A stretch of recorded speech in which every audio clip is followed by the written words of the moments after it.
the construction industry in Sweden is represented 10% of our BNP. It employs 350,000 people every year, and it represents 1/5 of Sweden's climate emission. But at the same time, they almost have no requirements in sustainability. And that's really interesting because all the other huge emitters in Sweden have a lot of laws and a lot of regulations. But construction kind of just, they're below the radar. Thank you so much for listening to Urbanistica podcast. I am Mustafa Sharif, an urban planner, and you're more than welcome to join my big journey of exploring the making of smarter and more livable cities. Don't forget to follow Instagram account to see the stories behind the scenes, and also subscribe the YouTube channel to see the live talks. Let's get in touch on LinkedIn, share your reflections with us, with Urbanistica community. Recommend the podcast to people you think are interested in Urbanistica topics. Are you ready for a new episode? Let's go for it.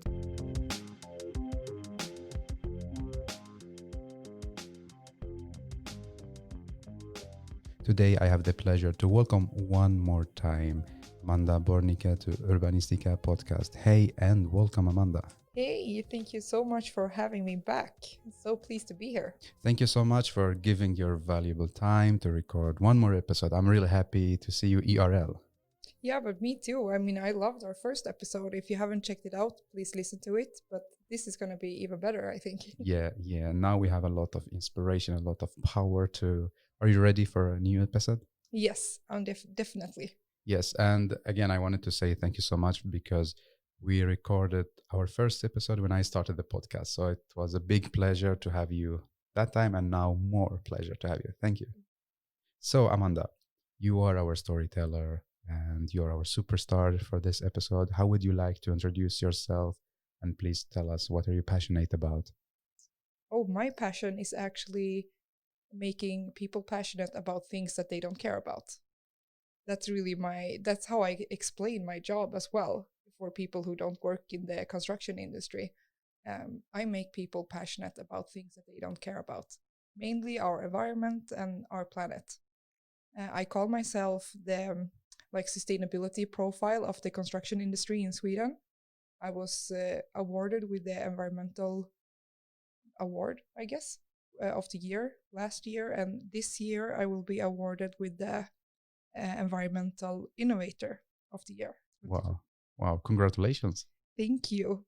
Amanda, tell us about yourself. Like, when did this passion grow up? It has always been there. It's not a specific moment or a specific realization where I just, oh my God, now I'm going to work with sustainability. Not at all. It's been pieces of the puzzle all my life. Small events, small indicators, and then suddenly I just realized that, oh, this is exactly what I'm going to do. So in the beginning, I was just an entrepreneur. I had a jewelry design company when I was 13 to 18 years old.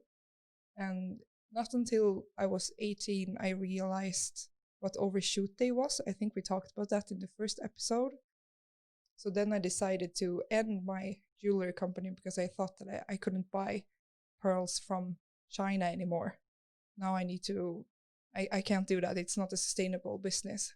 And I've dedicated myself to sustainability ever since. And why did you choose construction industry as a field to work with? Okay, I'm very strategic. So when I decided to start my own consultant firm after my master's, I kind of overlooked all the industries and all the already environmentally people out there. And I couldn't find anyone for construction, demolition, or heavy industries in Sweden at all. And I thought that was really interesting. So that's kind of why I decided to go construction. And then it was so obvious for me to do it as well, since I always been in waste management. And then you kind of end up in construction anyways, because there is no more hazardous waste or not bigger volumes anyway. Yeah. You have to go to the construction industry. Yeah. So you checked the market or the industries here, and you found that there is a gap there. Yes. And this is your mission to how to say, to inspire people in this field. Yeah, exactly. And the construction industry in Sweden is represented 10% of our BNP. So it's a huge industry. It employs 350,000 people every year. And it represents 1/5 of Sweden's climate emission. But at the same time, they almost have no requirements in sustainability. And that's really interesting because all the other huge emitters in Sweden have a lot of laws and a lot of regulations. But construction kind of just, they're below the radar before I entered, of course. Now we try to make the industry as transparent as possible. But I realized that was a problem, and I wanted to do something about it. Yeah. And what did you study for your master? Is this something related to what you work with now? No, and of course, a bit. I have an environmental science degree. I majored in environmental communication and conflict management. So I've studied specifically how to communicate about sustainability problems. This is very smart. Yes, very smart. So Very tell smart. us about your daily work. What do you do nowadays? I kind of call myself as a personal trainer, but in sustainability and for companies, because that's kind of what I do. It's more than consulting or more than just advising. I coach companies to decrease their climate emissions, kind of as exponentially decreasing as possible. One company that I'm most proud of is a demolition firm called CS, where we kind of converted their entire machine fleet to be fossil free, mainly just electric machines. And that's so cool because everyone told me that it was impossible to do. It's a huge investment as well. Yeah, kind of, but not really. It's the investment was never a problem because you earn back that money as soon you put out the machine in a project, then you earn back that money. So it's not as big as investment as you can think. But I'm on the way. What do you mean by you're not only advising, you're coaching? What is the difference? For me, there is so much more energy into a coach. Usually the things that I kind of call the regular environmental person for a woodpecker, the bird, the woodpecker, it's almost that they always shame, they have a very negative communication. Even if they're advising, they're just focusing on all the negative aspects of how the transition is supposed to be at that company. And I have a totally different approach. I do the opposite. I only focus on the successful traits. So instead of measuring maybe a decrease in waste management, I only measure how much material we are reusing. So that's kind of how much CO2 we are saving and not only decreasing, like how much we save, like a carbon sink. And that is so interesting because suddenly we have a way of measuring how the project gets more successful for every time. It's not only about being less bad anymore for the construction industry. We're actually getting better for each and every project. So it's a totally different way of thinking. It's another storytelling. Yeah. Or communicating, as you say. Yes, it's a different way to communicate. Yeah. And how old are you? 25, 20? 26. I'm turning 27 in October. Well, congratulations in advance on a happy birthday. Yeah, thank you. My question is, when you enter this field, construction, and it's very tough, do people listen to you? Yeah, of course. And I think that the construction industry being tough is kind of a myth. It's depending on what kind of approach you're entering with as yourself. Like my mindset and my leadership is perfect for the construction industry. It's just the right energy that the industry needs to get kind of like excited for the climate transition that they need to do. So age haven't been a problem so far, not for me. And it's the same with equality issues and stuff like that. Like I haven't really been I haven't faced those problems yet. I didn't need to. But I also have a different communication to the employees or to the men in general, because I only have men so far. I haven't met yet another girl or woman in the yellow clothes out on the construction site. I'm always alone. Yeah, because this is the background of my question, is that when I'm reading a newspaper related to your field, what I see is the seniors people, and I really don't see young people, and especially I don't see young women. Mm. So it was one day I saw your picture in the newspaper, like, wow, this is fantastic. So what is your message to, let's say now the focus on females that want to enter this industry? Maybe they are afraid. Yeah, exactly. And you absolutely don't have to be afraid. And I think that's for every industry that has a very old or senior generation to it, that you shouldn't be afraid to enter it, because then that's kind of the industries that need you the most. You have a unique perspective, and that is highly valuable for that industry, kind of in the same strategic way that I choose construction industry above anyone else, because I know that my perspective will be so unique there, even as a sustainability person, but also as a young person or a female person. So always look for situations where you can be the unique one if you want to stand out and make a lot of impact. And also only 26 years old and so many awards you were winning all the time. Can you tell us the list of your... I would love to hear it. I think there are 8, but I'm going to try to remember them. Environmental Award of the Year, Sustainability Talent of the Year under 33 years old, Environmental Innovator of the Year. We have like the Recycle Person of the Year. I remembered 4 right now. But that's the prizes that I have won. The others are I've been nominated. For, but not won. May I ask you, because I get a lot of a kind of opinions that it's just because you're alone there as a female, that's why you're winning these awards. What is your reflection about this? Yeah, of course. But some of the award has been pink washing as well. And I have been doing a lot of criticism to some of the awards, especially the Environmental Innovator that I received just a few weeks ago. Because I feel like that was definitely pink washing and not really about the environmental work that I do. It's mainly because I was a female.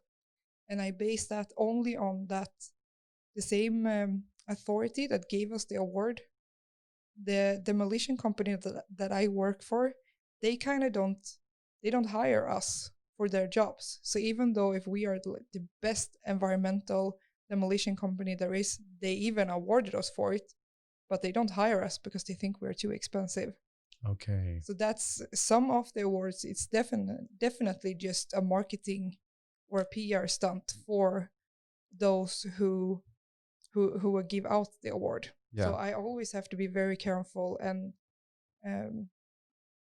socially responsible, very aware of that some companies or some authorities will only give me awards or try to kind of work with me because that's increasing their, I don't know, equality work or how to say it, or they just want to be shown on my social media. So it's just because Amanda is fancy, a cool name, popular name, let's give her a award so we get even more followers or something like this. Yeah, so I'm very strict. I have like a quality insurance thing always for my collaborations, even the price, the awards that I'm getting.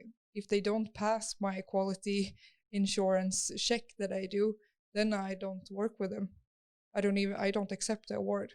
Wow, this is actually the first time I hear about this, that you're refusing award just because it's not really the truth or matching with the reality. Yeah, no, and it's like our values doesn't match. Yeah.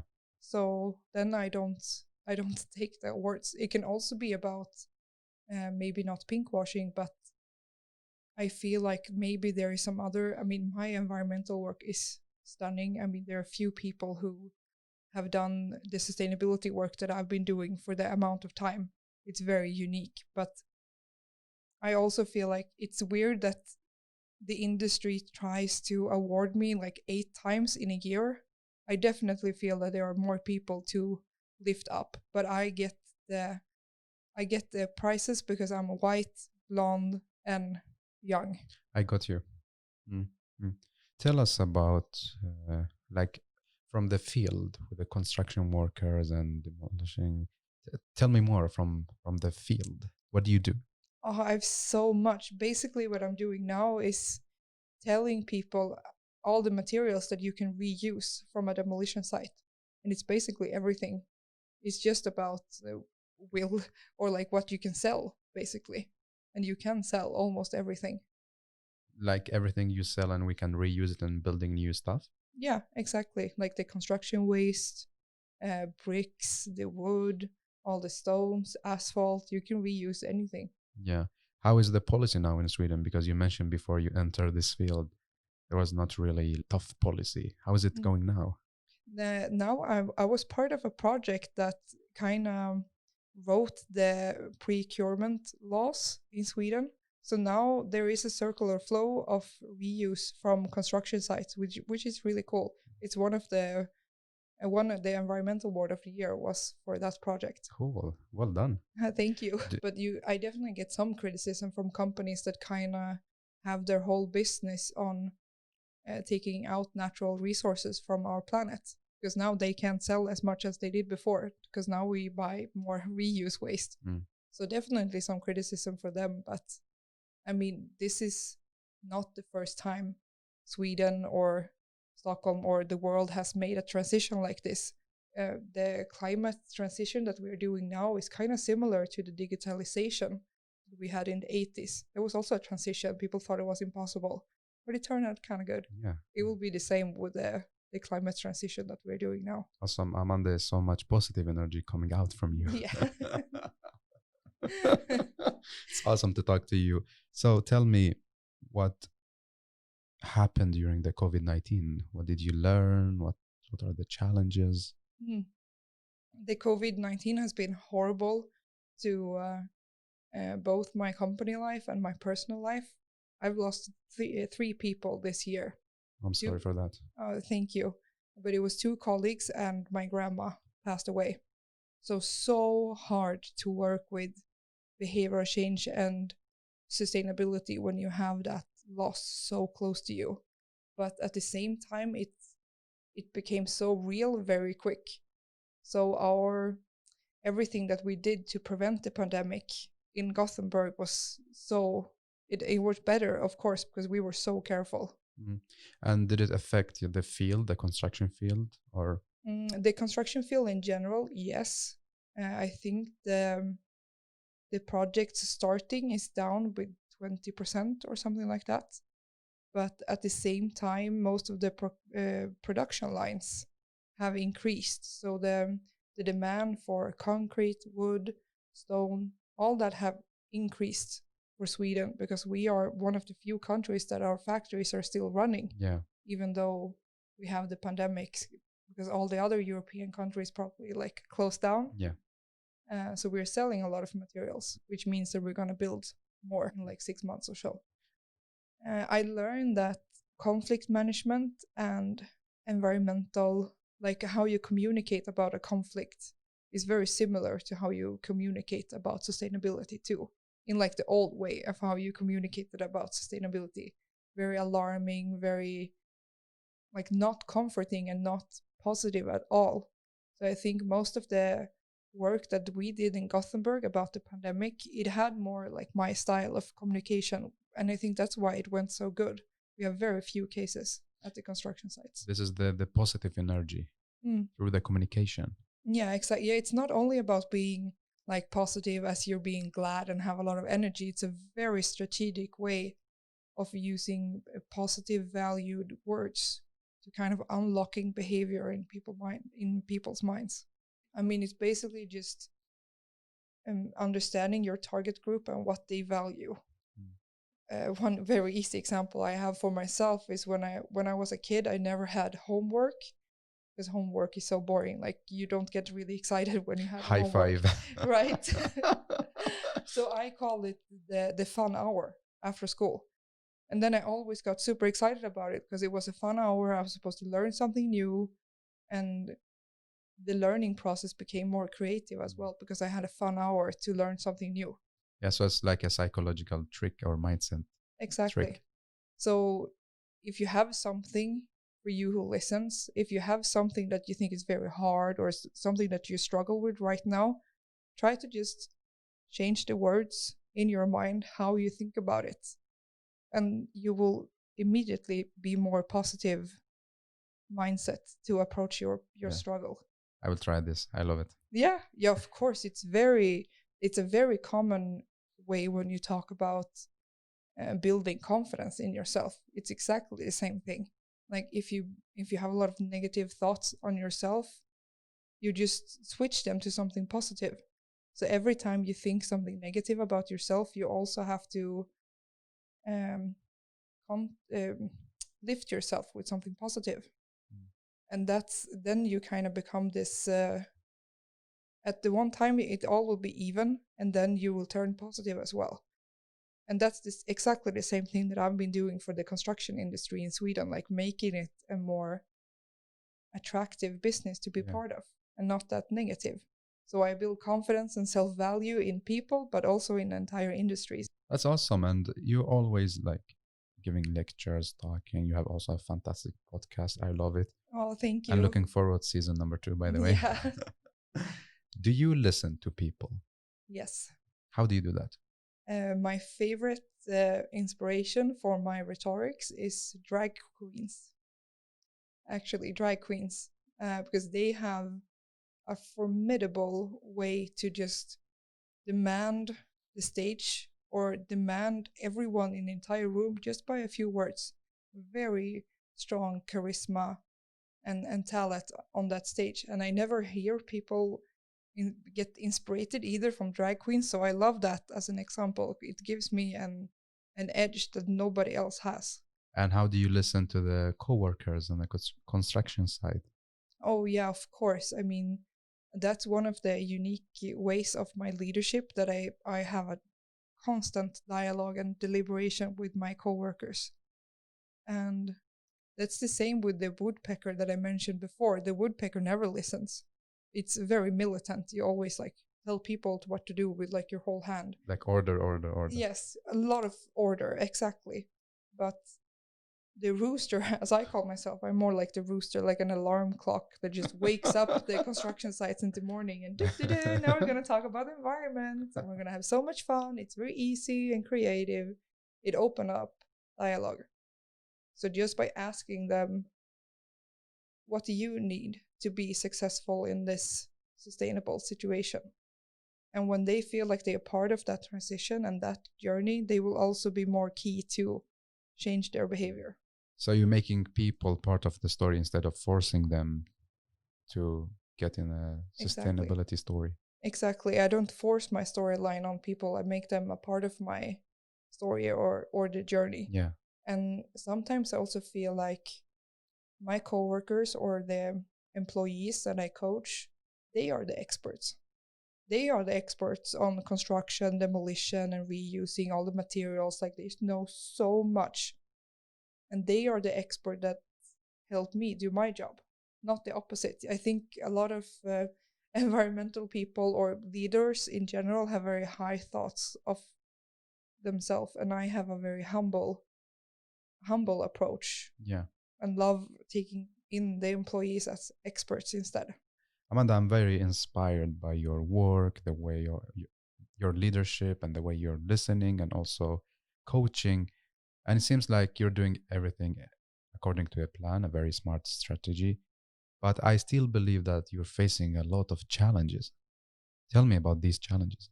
Yeah, of course. My favorite motto, though, that I have, that I say to myself every day when I turn on my computer, is that I can only fail upwards.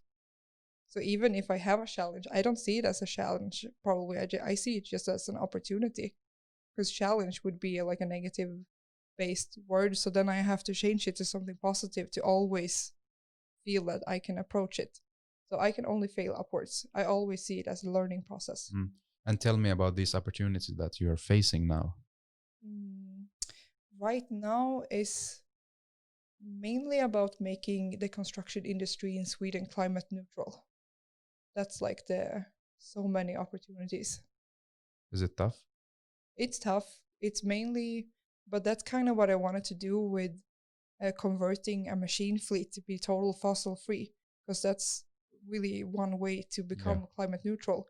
One other way would do it would be to reuse so much materials that we kind of become climate neutral because we have reused too much material. That would be a cool way to do it. That's going to be the next project probably. But I imagine this is also a big project. Do you think you're the only responsible one for doing it? Who is responsible for making this happen? And basically the Swedish government, they have put on a goal that Sweden is supposed to be climate neutral until 2045. I always say that that's like too far ahead. I think that we can start 8:45 tomorrow morning. We don't have to wait to 2045, the year. But I can never say that politicians are responsible for this and this, because I'm not a politician myself. Like, I have to look at the industry itself and see what I can do with my leadership and my responsibility that I have within my borders. Yeah. And one way to do it is to talk to politicians, like ask them or tell them to come look at our machine fleet, for example, because a lot of people told me that it was impossible, that the machines would break down, that they don't have the same capacity on like the biological, what's it called? I don't know. Fuel? Biological fuel, let's call it that, the hydraulic oils. But we made it, and the machine works fine. Nothing wrong with the capacity. Yeah, so everyone acting from their position with the resources they got. Yeah, they don't need to wait until they get in politics or in government, then they act. No, exactly. And you don't really have to be a climate activist either. It doesn't have to be that extreme. There's very few things that you can do as a private consumer to become more sustainable. You usually talk about the food, eating a bit less meat, biking to work, investing in sustainable pensions, and what energy usage you have in your house. Yeah, that's the 4 things that you can do as a private consumer. That's the most impact you can do. The rest is just not as much impact. Yeah. And now I would love to talk with you about my favorite topic, smart city. And I'm really excited because you have a special point of view. So I would love to know from you, how do you define a smart city? Wow, a smart city for me would probably be definitely have flows for circular waste.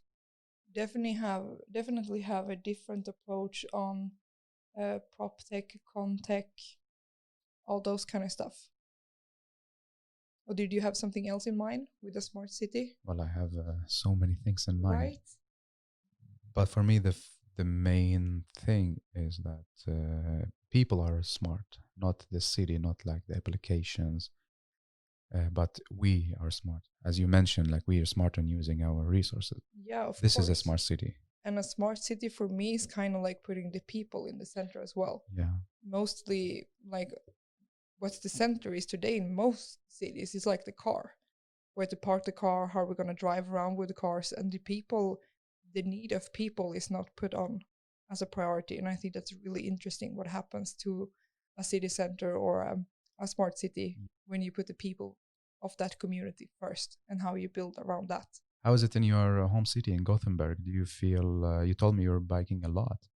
And tell us about the bike lines there, how they're separated or merged. Exactly, because in Stockholm, you kind of bike and drive at the same lane. And in Gothenburg, it's the opposite. You always have a separate bike lane and a separate lane for the cars. I think that's amazing. I feel very safe. So I bike all the year around. Gothenburg have a special kind of like a program for everyone who wants to bike in the winter. Really? So you can apply at the municipality for funds, and then they pay for your winter tires, the helmet, maybe some reflexes, because it's very dark in Sweden in the winter. Kind of like living in a freezer, a closed freezer. Very dark, very cold, but they make it possible to bike all year around, which is really cool. This is really awesome. Yeah, super nice. How do you make your industry smarter? With dialogue and communication. I often talk about sustainability as a soap bubble. Like you have kind of a clue about the trends, what people to talk to, what are the major things happening right now. But in the construction industry, it's more like a big metal ball. You have no idea what happens inside of that ball. So most of the stuff that I do is just about making it more transparent. In Sweden, the construction industry is definitely the least digitalized industry. At the same time, it's the most corrupted industry that we have. So just building trust, communicate about our industry, and making it more transparent so that it's more available for everyone. Do you see that you're achieving these goals or on your way to achieve? Yeah, definitely. I mean, I do that mainly with my work in the industry boards that I'm part of.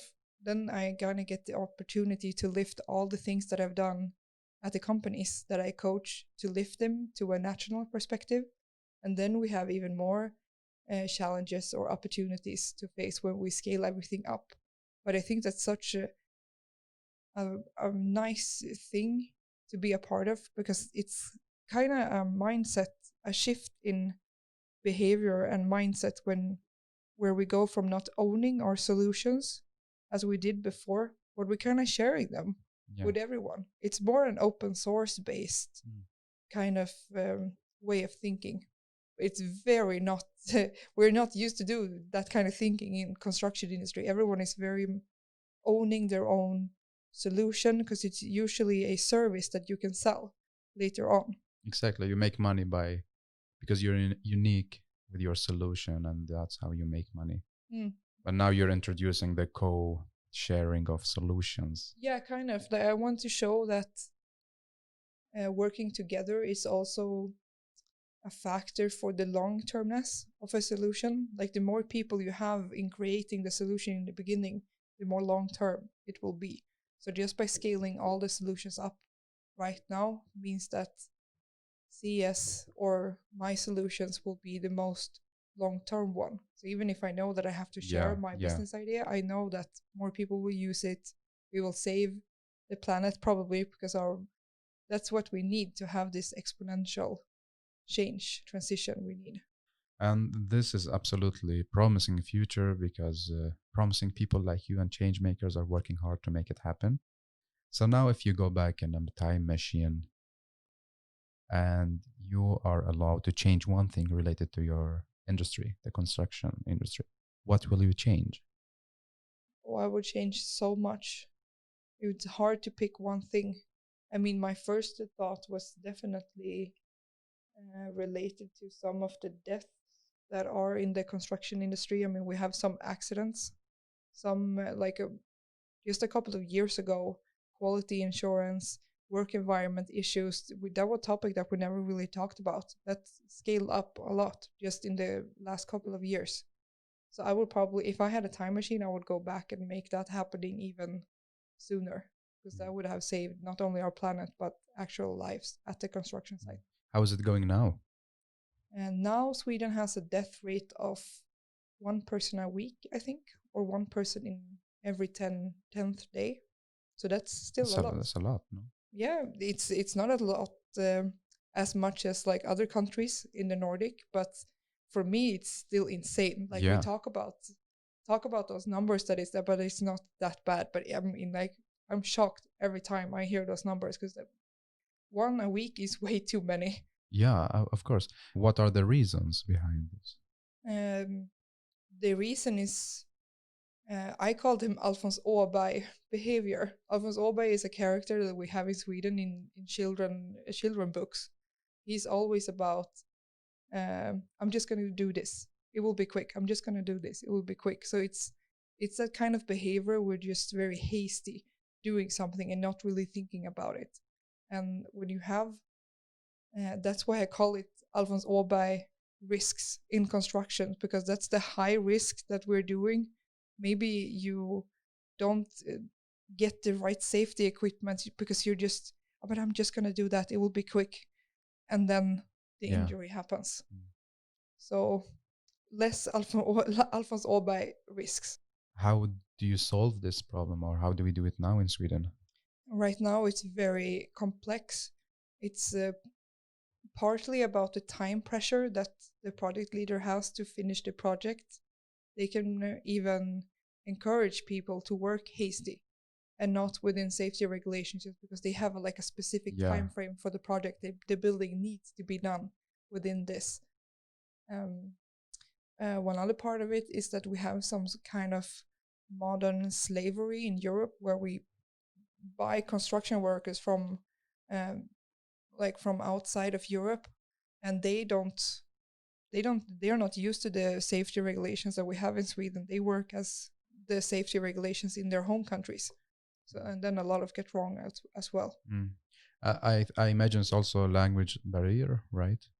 Yeah, of course, language barriers. I mean, they don't translate the safety documents, even though we don't have only Swedish-speaking people at the construction site. So it's so many wrongs, so many wrongs on the construction site. But I think where we can do most change, if we're still going to talk about change making, is about the controls. Like, we need to have more physical controls out on the construction site, where we check all the IDs, all the identification on the working sites, and all the documents. Because usually the projects have a huge document pile. It looks very good on paper. It's not really what's happening outside at the construction site. And that's something that I always say as well, that the requirements or laws that makes change on my desk on that paper tile, just making it bigger, that's not a real regulation. Like, I want regulation that change the work environment for the construction workers. A real one on the site. Well, let's keep talking about change making, and I'm very fascinated about your journey. In a very few years, you became one of absolutely very popular and first in your field when it comes to change making and sustainability. But did I tell you about that in my first episode here? Because it was really about people not believing in me. Like, when I finished my master's, I didn't get any jobs because people always thought I was too ambitious. I was too different thinking, unique thinking. Like, when you hire a young person, you want them to be kind of like foamable into the construction identity or the company identity. But I'm not like that. I have a very specific approach, because I know that how they communicate about sustainability is not working. I mean, people are not changing their behavior. So I didn't get any jobs. People always thought I was too ambitious. So I kind of just, okay, screw you guys. And founded my own consultant firm. And that's kind of how it started. Because then with social media, everything, that's how I found people who believed in me, because they saw that potential, my drive, my passion. And it was like, she's going to go so far. We need to invest in her right now. You reminded me of my story as well, because when I graduated, no one gave me a job because people thought that I'm too much. Big dreams, want to make a big change. So I was really as well like jobless after the master. And I was a bit sad because, how to say, other people from my master that were not really creative, they directly got a job. I'd be like, what's going on? Same for me. So I founded my consultant firm and basically my podcast just to become that bridge from my student life to working life. The professional working life. And tell me why you're doing this. It's because you want to be a popular influencer? No, it's only about social impacting. Like, I prefer not to be called influencer, because I only connect them to like discounts, bleaching your teeth, or a very much consumerism as well. And those are values that I'm the opposite to. So I usually call myself an impactor. Like, I work as a future motivator or something like that. Society transformator. I don't have a good word for it yet. But sustainability coach. Exactly. Like the personal trainer in sustainability, impactor. It's about saving the planet, basically, or saving humanity. And what is your advice to the young people that want, because now I see, let's talk about Sweden, our market. I see many young people, very ambitious, and they are trying to change. but the aim is most to be like to get so many followers, to be popular. What is your reflections about? I think the thing that you lack of, that I see that young people who wants to like make it, what they don't have is that they don't have a profitable business idea.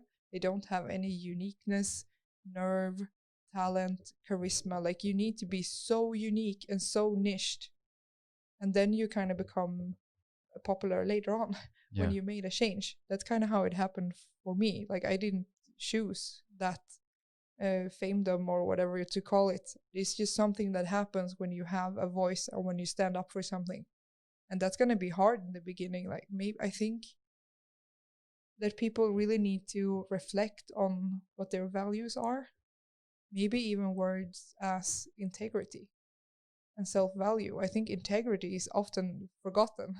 It's not a word that you can associate with yourself, but I associate myself with very high integrity. I have very based values that kind of determine everything I do. That's why it gets so easy also when I get awarded as Environmental Innovator of the Year and it doesn't match my value. When I turn that down, it even shows more integrity of what I'm doing. It gives myself value and eventually even more jobs as well. Like turning down to one job or one collaboration will actually give you maybe more jobs, because people will know, they know your values. Exactly. So thinking that the goal is to be famous is not really a wise way of thinking. No, I don't think so. I think creating business that changes the society will eventually get you famous as well. But focusing on empowering your community, changing people's lives, and also just lifting others will make a lot of people lifting you as well and look up to you, like become a role model. How is it now? You're famous, you're getting a lot of invitations, awards. How does it feel?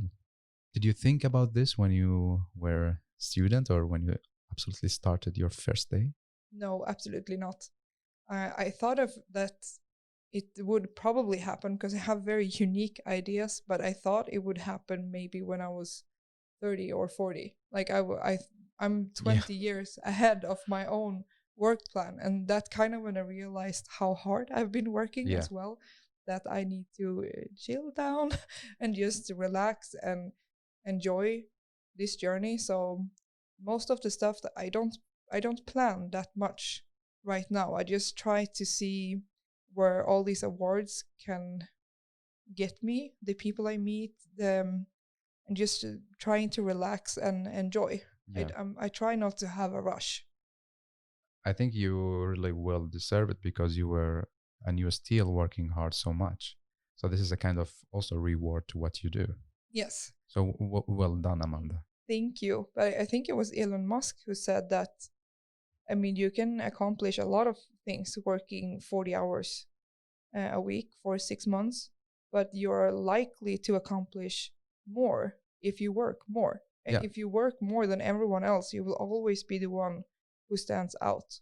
Exactly. Well, what is your favorite city? You have been in so many different cities and different conferences. What is your favorite one?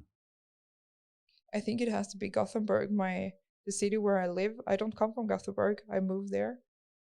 But yeah, Gothenburg is the first city in my entire life. Usually I moved around ever since I was 15, every 3rd or 6 months, to a lot of cities. I lived abroad also for a couple of years. But Gothenburg is the first city where I truly feel home. I felt it right away when I jumped off the train and just entered the city. I was like, yeah, I'm going to be here for a while. The people there are so different. If I'm going to compare it to Stockholm, then Stockholm is a small, big city. But Gothenburg is a big, small city. So it's a totally different mindset with the people. It's like living in a huge village. Like everyone says hello, everyone helps out. There's a lot of solidarity, and the community is very, very strong. In Stockholm, it's more like you're on your own, and you have to make it on your own for quite some time too before you get into the community here. And Gothenburg is the total opposite around. Well, welcome to the capital, huh? Yeah, thank you. Like being in Stockholm. No, but Stockholm is very pretty as an architecture wise compared to Gothenburg. Where is your favorite place in Gothenburg? Like outdoor place? Outdoor place is called Haga. It's this small neighborhood from the 1600s that they kept a lot of the wooden architecture on the houses, and it's really cozy. It reminds me of kind of Gamla stan in Stockholm, but it's even further back. Older. Yeah, even older. Wow, awesome. Well, hopefully see you there one day. Yeah, definitely. For a coffee. Yes, you're welcome to Gothenburg anytime you want. Thank you so much. Before we finish this fantastic episode, I would love to ask you, if you can choose to be an animal, which animal will you choose and why? I would become a rooster. Of course. A rooster is part of my brand because it's kind of like I have a thing now where I can like channel my inner rooster, like my spirit animal, because it just stands for so much pride and very colorful as well. The rooster is a very specific leader as well. If you look on how a rooster eat, for example, is always the last to eat in a group. It always let the hens and the chicken eats first, and if there is anything left, then the rooster eats as well. Yeah. So it's a very life philosophy about the rooster, but I like it. Yeah, that's very deep. Can you do the sound of the rooster? No, I cannot. Oh my god, I need to practice that. Yeah, actually. Of course, yeah, it's gonna be my new party trick.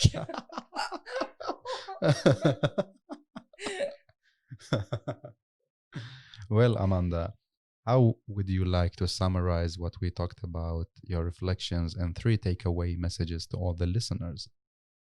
Oh, we talked about so much, but I think in the beginning we talked a lot about value-based leadership. I think that's a really good key, and if you haven't really heard the term, then you should look it up. It's really helpful if you're young or different or just have been trying to get your message across for a long time and it hasn't worked. Value-based leadership is for you. I think also something that we have talked about before is that starting our company, starting our podcast, just starting some project kind of helped us networking and connecting to others that feels the same way that we do. That's kind of how we met. So that's also a good idea to take that step and dare to start your own project or business, whatever it can be. And my last tip is, of course, to also channel your inner rooster, to become that person who is very humble and just prideful of what you do. I think your mindset can be a key to unlock your behavior. Definitely. Thank you so much, Amanda. Thank you. You're a really good Instagrammer, by the way. Yeah, social media is kind of one of my things that I'm really, really excelled in fast. I saw it as a communication tool, especially like for a business industry that's in construction that is so not digitalized yet. Then social media, if you're good at social media, you get so much power. So I used my social media and all my followers to kind of gain access to the industry that I haven't been able to walk in those halls or in those boardrooms if I haven't been a huge profile in social media. Yeah. So the 3 hashtag will be for this episode or for my work or for this episode. For this episode, definitely construction, sustainability. I kind of want a hashtag that just says rooster, but I don't know how well that would be. But also communication would be one, and nudging would be one. Behavior change can be one. So many, but they're very broad, not that specific, but that's kind of how you have to think in hashtagging. The bigger the hashtag already is, the more people will find this episode. A lot of communication tricks here. Yes, definitely. What is do you have a favorite hashtag that you write in every post on Instagram or not really? No, not really. I kind of change them every time. Yeah. But I have a tool that kind of helps me find the most popular hashtag in that area and for that specific day or that specific post. So if I search, for example, business women, then I get the 30 most popular hashtags right now about that area. So that's a good tip too. Yeah, great. Well, Amanda, hopefully see you again, and thank you so much for giving your valuable time to record this episode. And thank you so much for having me. I'm so honored to be a guest again on this podcast, and thank you for being such a great program leader. Thank you, Amanda. So thank you so much for listening to Urbanistica podcast season number 2. I hope you enjoyed the episode, learned something new, and got inspired by the guest. And also please don't forget to share the episode with your friends, colleagues, and people you think they're interested in Urbanistica topic. Follow on Instagram account. You will see the stories behind the scenes before and after every episode we record in the podcast. And also don't forget to subscribe the YouTube channel to see the live talks and also to see the vlogs. If you have any feedback or you want to suggest a new topic or nominate a new guest, you can just reach out and write me. You can find me everywhere: Instagram, Twitter, Facebook, LinkedIn, YouTube, and also my email. So feel free to write me and share your thoughts with me. Thank you so much again for listening. I am Mustafa Sharif. Keep up the good work. Keep loving cities.